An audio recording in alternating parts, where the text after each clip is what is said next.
하늘 가는 밝은 길이 4권 78번째 시간입니다. 80번까지 있습니다. 22년 8월 13일 깨달음 주신 것을 정리하게 하심. 그리스도 군사학교 1기로 하늘 군대를 부르셨는데 이제 전쟁에 관한 훈련을 마치고 실전 중, 믿음의 훈련이죠. 2기 사랑의 사도들도 전쟁 훈련을 마치고 실전 중, 다 지금 실전을 경험하고 있대. 이게 바로 시계의 분쟁 사건을 통해서 그런 울분이 쌓일 수 있고 억울할 수 있고 하고 싶은 말이 많고 이런 상황 가운데 주님의 방법으로 영적으로 승리하는 것을 지금 경험하고 있는 거죠.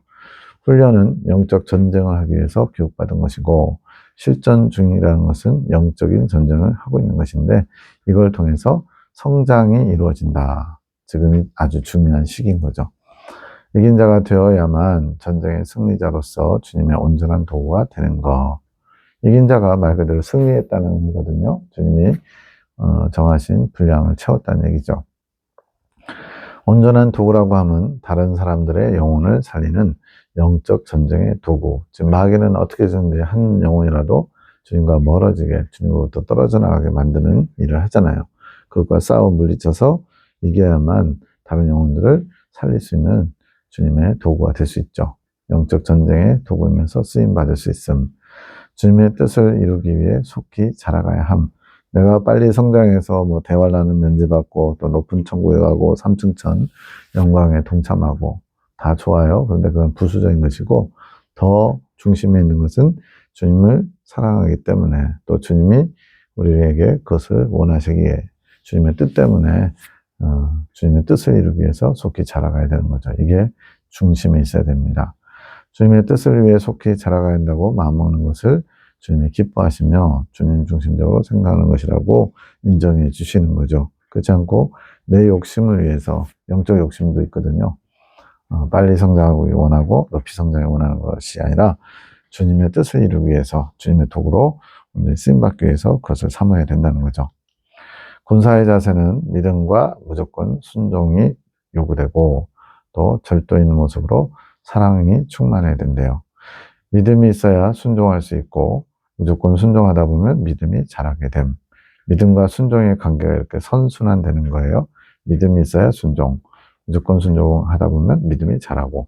근데 이것이 겸손한 모습. 절도 있게 사랑 충만은 절도가 있지만 어떤 그 틀이 잡힌 거죠. 그렇지만 기본 베이스는 사랑 충만해야 된다.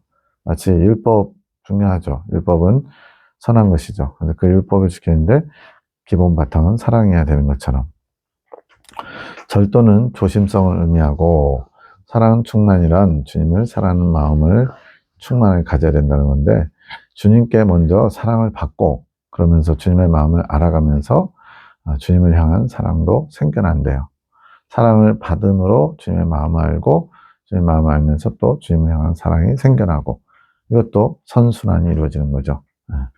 이 모든 믿음과 무조건 순종 또 절도 있게 사랑 충만함으로 결국은 충성심이 만들어지는 것, 주님이 원하시는 자세죠. 이것을 주님이 만들어 가시는 것이고 충성심으로 헌신을 이루어가는 것, 이것이 바로 번제의 삶, 주님께 드리는 희생과 헌신의 삶이 되는 거죠. 충성심이 곧 헌신이고 헌신이 곧 번제다. 이것을 이루기 위해서는 이긴 자가 되어야만 온전한 도구로 쓰임받을 수 있고 모든 것의 기본을 이룬 상태. 이긴 자 이근 열매가 대제사장이고 대제사장이 곧 이 땅에 주님의 분신과 같은 작은 예수가 되는 것. 이긴 자가 된 후부터 이근 열매가 되는 과정. 이제 핵심 진리에서는 공소임의 그 성장 과정을 중심으로 정리됐기 때문에 이긴 자가 되고 얼마 안 있어서 곧바로 이긴 열매가 되는 것처럼 나와요.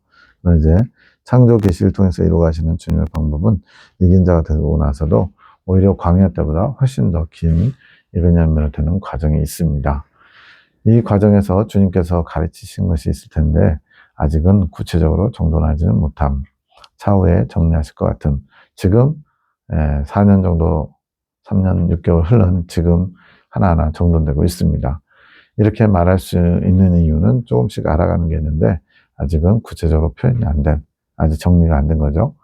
주님이 우리를 정죄하시지 않는 이유는 우리의 연약함을 아시기에.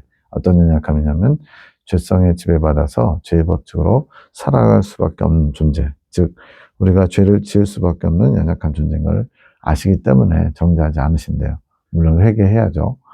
그러나 우리는 다른 사람을 정죄하고 판단한다. 이유는 그 사람이 지은 죄를 바라보기 때문에. 주님은 우리의 연약함을 아시고 정죄하지 않는데 우리는 다른 사람의 연약함을 보지 않고 죄 짓는 결과물, 그 사람의 부족함만 보기 때문이라는 거죠. 결국 죄인인 내가 정욕과 죄성의 지배를 받아서 남을 죄인이라고 정죄하는 거, 다른 사람의 지은 죄를 판단하는 거. 지금 우리가 판단하는 것 자체가 죄성과 정욕에 지배받는 행실이라는 거죠. 자신의 죄인됨을 알지 못하는 것처럼 알고 싶지도 않고 자신은 보지 않고 다른 사람의 결과적인 죄 지은 것만 보니까. 참고사항 8월 1일 월요일에 메시지가 없은 지 3일째 되니 마음이 불안하고 두려움이 옴. 이거는 이제 앞에 8월 1일에 다뤘던 건데요.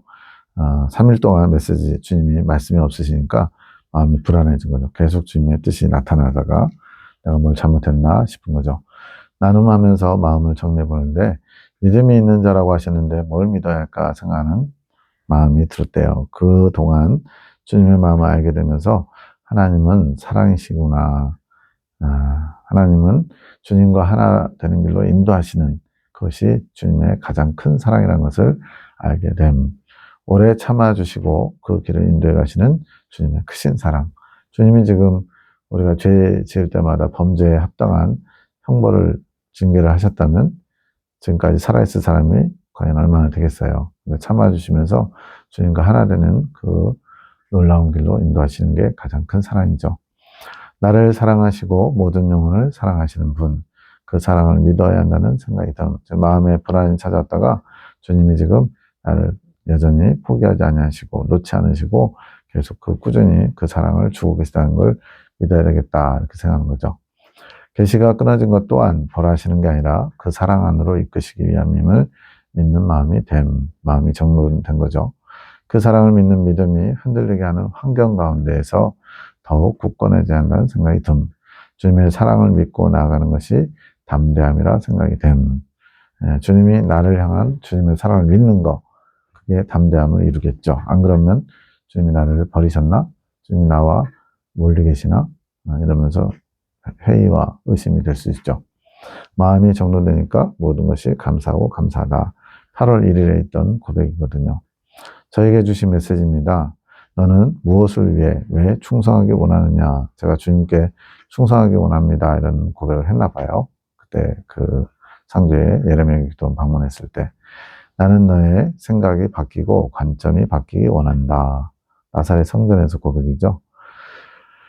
생각과 관점이 바뀌어야 된대요. 그래야만 주님께 온전한 충성을 할 수 있다는 거죠. 이게 먼저다. 이게 바뀌지 않으면 내가 원하는 충성을 할 수 있는 게 아니라 네가 원하는 충성이 된다. 아마도 주님이 원하시는 게 이걸 거야 라고 제가 추측하면서 제가 설정한 충성을 하게 된다는 거죠. 온전히 주님 중심의 생각과 관점을 갖지 않으면. 이 땅의 주의 종들이 주를 위해 충성한다고 하지만 목회하면서 다 그런 생각 하겠죠. 물론 아주 sak부 목자들 엄청나게 많지만 자기 자신을 위해 충성하는 자들이 많은 주님의 이름으로 명분은 이제 주님을 위한 것으로 건축원금을 작성시킨다든가 뭐 여러 가지 하나님 일이다 그러면서 자신의 사심을 채우려고 하는 일들이 많겠죠. 이것이 주님의 아픔이고 주님의 숙제. 주님께서는 저를 많이 아끼고 사랑하신대요. 그래서 더 훈련하시기를 원함. 지금 이때가 이제 제가 이제 나사렛 성전 창조계시의 말씀과 교제하면서 조금씩 주님의 메시지를 제 안에 수용하고 받아들이는 그런 상황이었거든요. 그래서 마지막 때 주님의 참 종으로 저를 세워서 쓰기를 원하신다고 주님 나타내셨어요. 제가 주님의 뜻과 계획을 먼저 알고 그 뜻과 계획에 맞게 주님께서 사용하기를 원하신대요. 그럼 먼저 주님의 뜻과 계획을 먼저 알아야 되는데 그러기 위해서 주신 말씀들을 귀하게 여기며 받아야죠. 주님의 뜻과 계획을 알게 하시는 훈련이 끝날 때까지는 원주에 머물게 하실 것. 지금 22년에 이 말씀 주셨는데 26년 4월 1일인 오늘까지도 이 말씀은 계속되고 있죠. 아직 주님의 뜻과 계획을 모르는 거냐? 이제 어느 정도는 알지만 아직 주님의 어떤 이동하는 거 또는 옮기는 거에 대해서 뜻이 나타나지 않았기 때문에 그냥 머물러 있는데 이때는 빨리 여기서 나갔으면 좋겠다, 옮겼으면 좋겠다 했는데 지금은 계속 주님 오실 때까지 있으라고 해도 상관없고 또는 당장 내일 갑자기 급하게 전혀 생각지도 않은 장소로 옮기라고 해도 상관없고 그런 마음의 상태가 됐어요. 그건 뭐냐? 주님의 뜻과 계획이 바뀌었다기보다는 제가 주님의 뜻을, 계획을 무엇이든지 수용할 수 있는 자세가 된 거죠. 목사님께서 주님의 뜻과 계획에 발맞춰 가실 때 더 주님의 뜻과 계획을 알게 하실 것. 주님의 뜻은 언제나 그대로 있어요. 다만 그 뜻을 받는 제가 변화되는 거죠. 먼저 가정이 작은 목회지, 가정에서부터 출발하라 하심. 그래서 저희 가정, 특별히 저와 집사람의 그런 대면대면하는 관계가 주님의 말씀으로 물론 많은 이제 또 우여곡절과 시시비비가 있었지만 그런 과정을 통해서 이제 관계가 회복돼서 함께 영적으로 보조를 맞춰서 달려가고 있고요. 이래서 이걸 가지고 이제 가정교회들, 새 가정을 또 주님께서 잘 이끌어 가시도록 영적 리더로 세우셨죠. 하나님은 이때부터 이미 계획이 있으셨던 거예요. 가정의 회복을 어떻게 해야 되는지를 저를 통해서 먼저 모델로, 샘플로 세우시고 다른 가정들도 회복시키기를 주님 원하신 거죠. 회복은 주님께서 주시는 거지만 주의 종에게는 권세를 허락하셨으니 주의 종에게 이제 축도권이라는 거죠. 축복의 권한을 허락하셨으므로 목사님께서 가정 안에 회복을 일으키라고 하심. 이거는 이제 따로 주지 않아도 목사라는 그 권한 안에 이런 회복을 할 수 있도록 주님이 권한을 이미 부여하셨다는 거예요. 목사 안수 받을 때. 두 분, 목사님과 사모님이 한마음이 되라고 하심. 이때만 해도 그냥 한마음인 것처럼 문제가 없는 것처럼 겉으로 표양은 그랬죠. 그런데 속에는 서로 거리감이 엄청 많았죠. 서로 상대방의 탓을 하는 그런 마음들도 많았고요. 그것 또한 주님의 뜻이 이루어지는 첫 출발이라고 하심. 소원자님이 저희 가정을 모르는데, 내용을 잘 모르는데도 주님이 이미 저희 가정의 문제와 상황을 알게 하셔서 이런 메시지를 주시는 거죠. 반기도 나눔 시간에 송장로님과 강호사님 두 분이 가정 안에서 서로 많이 부딪히게 될 것이라 하심. 저희 가정을 회복하는 것과 송장로님과 강호사님 가정이 회복되는 것, 또 이제 송원자님과 봉집사님의 가정, 그 안에 그런 것들이 회복되는 것, 이게 다 어떤 모델처럼, 샘플처럼 다 맞물려 있고, 또 그렇게 하나하나 회복을 이루어 오셨습니다. 주님께서 허락하신 전쟁, 분명히 소모전이긴 해요. 서로 이제 자존심을 내세우고, 나의 오름을 내세우는 것. 근데 그걸 통해서 이제, 모난돌이 정을 맞는 것처럼, 또, 거친 모난돌이 강바닥을 구르면서 둥글둥글 되는 것처럼 그렇게 다듬어 가시는 거죠. 장로님이 이야기하시면 권사님은 주님이 하시는 이야기로 들어야 함. 그게 이제 주님이 세우신 가정의 질서죠. 장로님도 마찬가지이고 서로가 서로에게 네, 맞습니다라고 해야 함. 분명히 내가 보기엔 아닌데 맞습니다라고 하래요. 주님이 말씀하시는 것처럼 들어야 됨. 우리가 주님이 말씀하시면 토를 달 수 없잖아요. 그게 가장 빠른 방법. 좀 뭔가 불편하고 거슬릴지라도 주님의 말씀처럼 들으려고 하는 겸손의 자세를 가지면 빨리 가정이 회복될 수 있다는 거죠. 내가 변하는 길이고 상대가 변할 수 있게 되는 거. 서로가 상대에게 말로 상처를 참 많이 줬음. 막 비난하고 핀잔 주고 비아냥거리고 이런 것들. 저도 집사람도 서로 그래왔죠. 그래서 네 맞습니다. 이 말이 치유를 일으키실 것이라고 하신. 그냥 우리가 생각하기에 이렇게 하면 될 것 같아. 그러면 치유의 능력이 없어요. 근데 주님이 이렇게 하면 치유를 일으킨다라고 얘기하셨기 때문에 그 말이 능력이 돼서 실천하면 나타나는 거죠. 주님은 할머니, 할아버지를 교회에서 세워주고 싶으신, 지금 에녹자매가 지금 주님께 메시지 받은 거예요. 하지만 빛이 되어야 세워주실 수 있음. 두 분이 다시 교회에 갔을 때, 이제 회복되었을 때, 지금 한 달간 교회를 떠나 있으라고 동로에서 판결을 내렸는데, 이제 그 반대편에 계신 분들이 이제 6개월, 그 다음에 이제 아예 떠나달라고 해서 지금은 분리된 상태죠. 네, 하나님은 다시 시교회의 회복을 이루시고 다시 만나게 될 그때를 예비하고 계신 거죠. 다시 교회로 복귀했을 때 정말 많이 변하셨구나 하고 주님께서 보여주고 싶으신 것. 주님께서 다른 분들의 마음도 한 분 한 분 만져주고 계심. 시간 속에서 그분들이 두 분의 빛된 모습을 보면서 우리가 잘못했구나 알게 하실 것. 즉, 표양이 달라져야 겸손과 온유의 모습으로 행실이 변화되어야만 주님의 빛을 볼 수 있는 눈이 그것을 보게 한다는 거죠. 그러면서 교회 청년 수련을 위해서 기도하라고 그러고 이희땡 집사님에서 기도하라고 하심.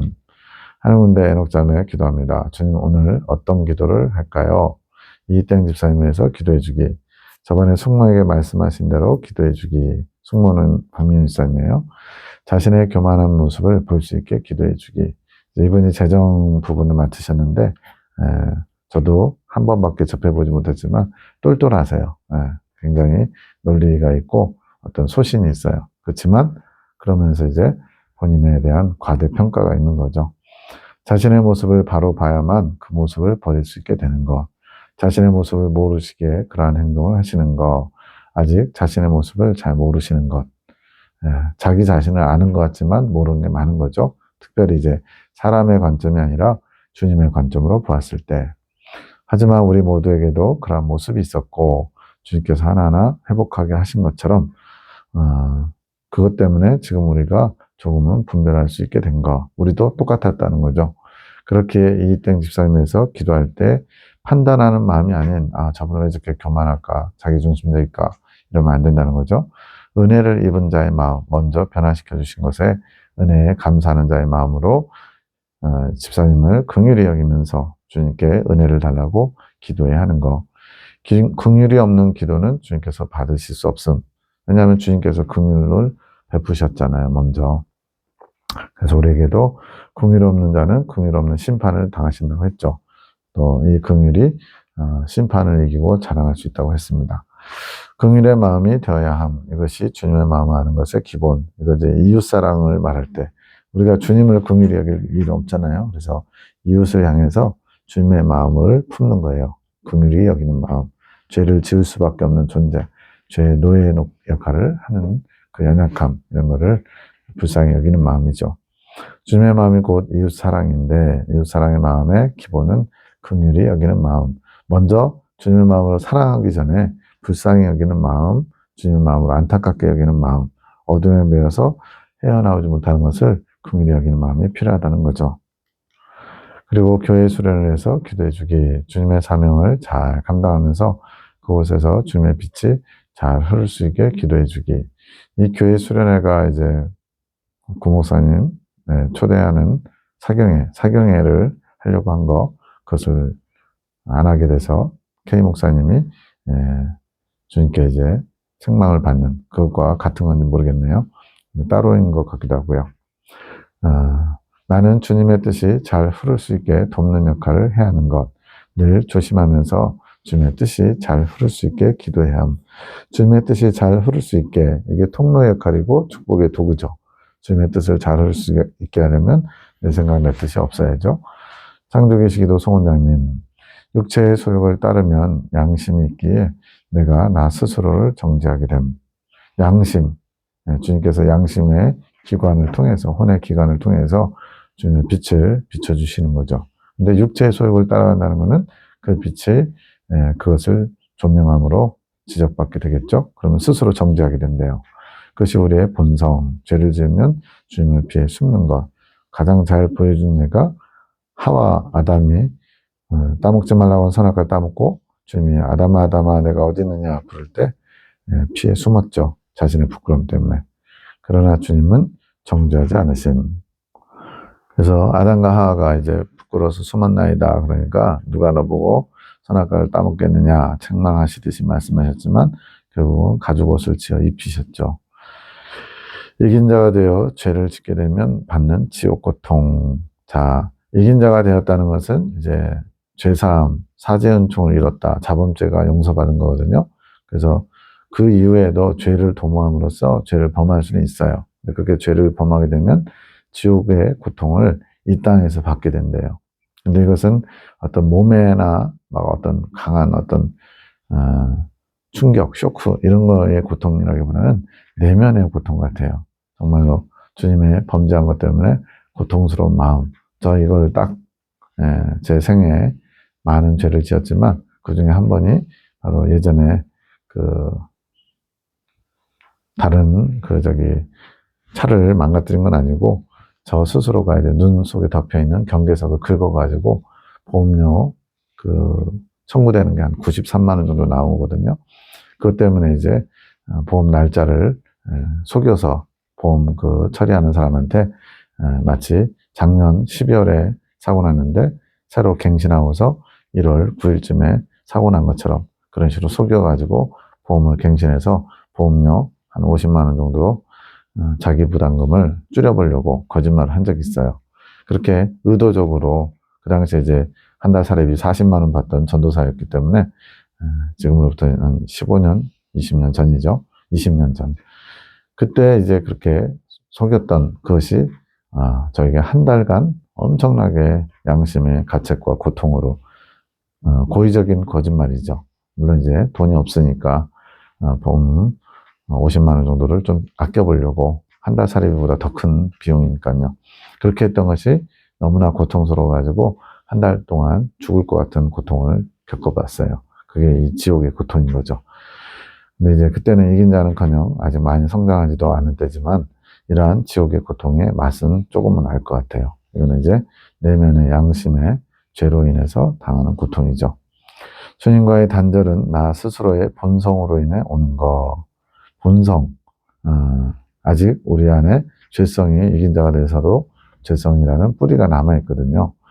이긴 자 이후에 보혈의 은총이 주는 평안을 성령께서 가져다 주시는 게 아니라 이제 그전에는 이제 주님께 기도하면 평안을 가져다 줬다면 이긴 자가 되고 나서는 주님의 보혈의 은총을 다 사용한 것이기 때문에 이제 본인 스스로가 그걸 감당해야 된대요. 나 스스로 믿음으로 정돈되어 가는 것이므로 고통의 시간을 지낼 수밖에 없는 것. 주님의 사랑을 믿는 것으로 그러한 모든 죄값을 치러야 되는데 주님의 보혈로 이렇게 씻어주는 것을 다 했기 때문에 더 이상 보혈의 은총이 수혈되지 않음으로써 죄를 씻을 수 있는 은총 없이 나 스스로가 주님에 대한 사랑을 회복해야 되기 때문에 그 고통을 느끼면서 지옥의 고통을 맛본다. 이것은 이제 경험적으로 알아야만 하죠. 주님의 사랑을 아는 것으로 스스로 내가 가진 믿음으로 마음을 정돈하면서 해결하는 것. 그전에는 이제 부족하고 연약하기 때문에 주님이 예수님의 보혈의 은총으로 기도할 때마다 진심으로 회개할 때마다 보혈로 씻어주셨는데 이긴 자가 되고 나서 죄를 도모함으로 죄를 짓게 되면 이런 스스로 정돈하는 과정 가운데 지옥의 고통을 맛본다는 거예요. 우리는 알려주심으로써 정죄에 빠지지 말고 말씀으로 돌아가야 함. 스스로 이제 나는 왜 이랬을까 막 자괴감에 빠지고 막 주저앉아있는 그런 상태에 빠지지 말고 말씀으로 돌아가래요. 시간을 지체하지 않는 방법을 알려주시는 것. 주님의 마음을 알기는 했지만 문자적으로 주신 게 아니라 이거는 이제 통로로서 이제 쓰임받는 그 계시 사명자의 입장에서 얘기하는 거예요. 문자적으로 따박따박 전에는 받아쓰기 하듯이 주님의 마음을 받아 적었다면 이제는 주님의 마음을 영감으로 감각적으로 알아봐야 된대요. 그래서 안 것을 문자로 표현하자니까 다 표현하기가 어려움. 주님께서 눈으로 본 것이라 그렇다고 하심. 듣는 것은 문자적으로 정확히 알아지는데 영감으로 알아진 것도 문자적으로 오는 것인데 이제는 좀 더 영적인 감각이 발달해서 스스로 그것을 듣고 보고 정리할 수 있는 그런 단계로 더 영적인 확장을 이루어가는 과정에서는 사실은 더 예민하지 않으면 어렵다고 말씀하는 거죠.